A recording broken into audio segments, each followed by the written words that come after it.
Isenção onerosa e isenção não onerosa. É o Tributário na Lata começando para você.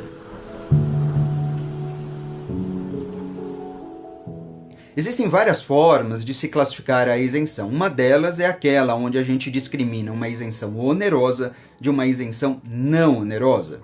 A isenção onerosa também é conhecida como isenção condicional e consiste naquele benefício que é concedido por prazo certo e sob determinadas condições.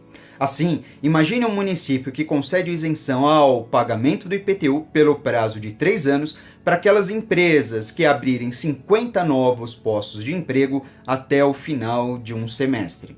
Você tem aí uma isenção concedida por prazo certo, 3 anos, isenção essa que só poderá ser usufruída por aqueles contribuintes que atenderem determinadas condições, abertura de 50 novos postos de emprego até o final do semestre.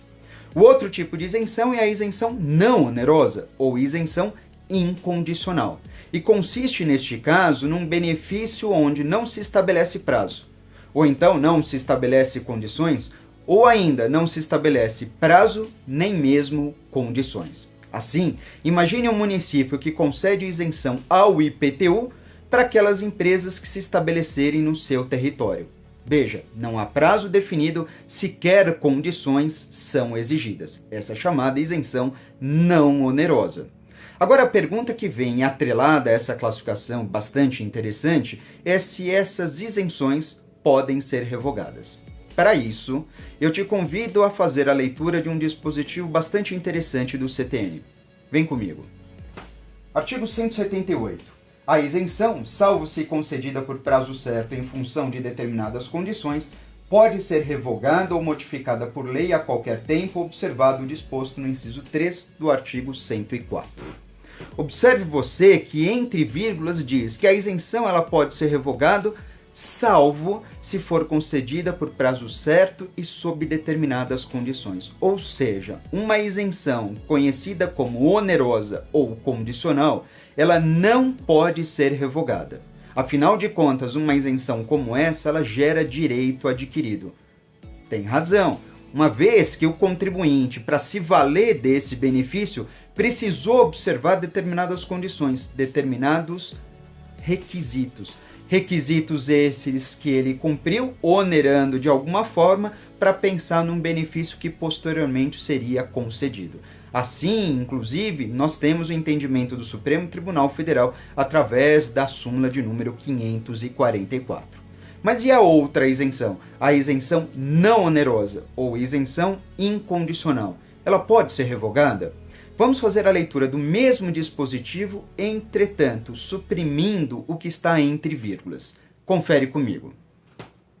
A isenção pode ser revogada ou modificada por lei, observado o disposto no inciso 3 do artigo 104. Aqui está muito claro que uma isenção, aquela que for incondicional, ela pode não só ser concedida a qualquer tempo, como também revogada a qualquer tempo. Mas o mesmo dispositivo diz, neste caso, você precisa observar o que está descrito no inciso 3º do artigo 104. Então, feito o convite, vamos até ele.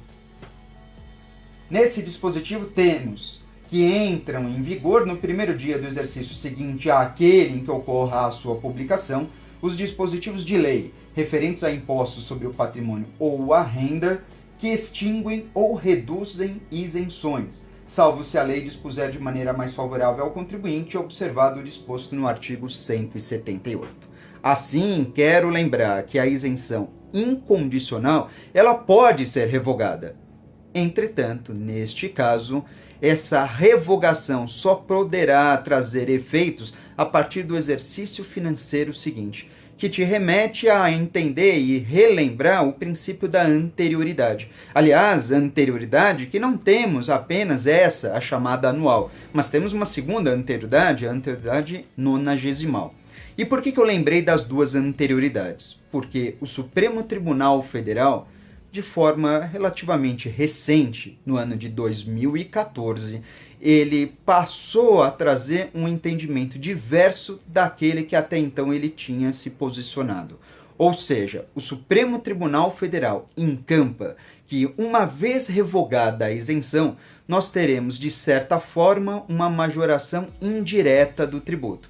De fato, uma vez que o contribuinte isento nada pagava, e agora esse benefício dele é retirado, ou seja, ele voltará a pagar um determinado valor.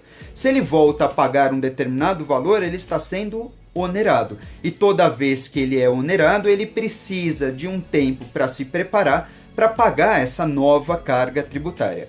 Para ele não ser surpreendido com essa nova cobrança, é que existe o princípio da anterioridade, seja anual, seja nonagesimal.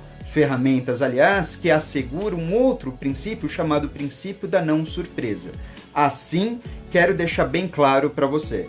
Atualmente, uma vez revogada a isenção, será necessário aguardar pela anterioridade anual, bem como pela anterioridade nonagesimal. Ou seja, uma vez revogada a isenção, o tributo não pode voltar a ser cobrado imediatamente. E espero que você tenha gostado muito dessa dica, que você tenha anotado. Se é assim, então, curte aí o vídeo. E para você que ainda não se inscreveu no canal, faça isso agora. Afinal de contas, o Tributário na Lata está no ar e a gente tem muito mais dicas ainda pela frente. A gente se vê, até a próxima!